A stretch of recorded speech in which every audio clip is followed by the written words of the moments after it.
Virat Kohli has taken over de Villiers as the best batsman in the world, and everyone is saying, he was saying as well, that they would really like to see an India-England final. How do those two teams compare? I think on paper and by general public acceptance, England and India would be the accepted final. England have changed their stripes considerably over the last 2 years since the 2015 World Cup. They've made remarkable improvements, they've strengthened their batting, they've changed their mindset and their approach to one-day cricket, and you can see the fruits of that labour.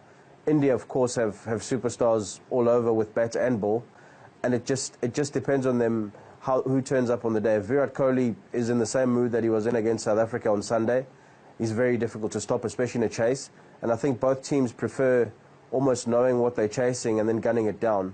But I think very slight favourites would be England, based purely on the fact that they've got three batsmen in supreme form, and Root, Morgan, and obviously Ben Stokes.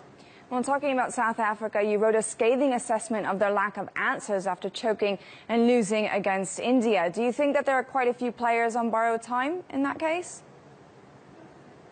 I think eventually it has to come to it. I mean, you know, there's a lot of players who've been in that setup for close to 10 years, if not more.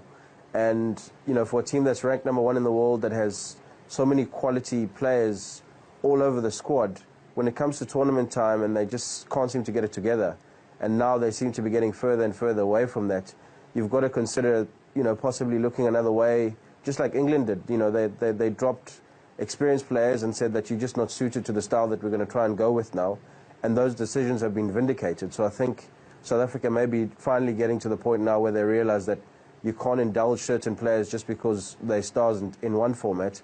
The one-day format is changing all the time, as teams like Bangladesh, Pakistan, and obviously England have shown. You've got to evolve with the times, and if you don't, you get left behind, as South Africa are finding out now.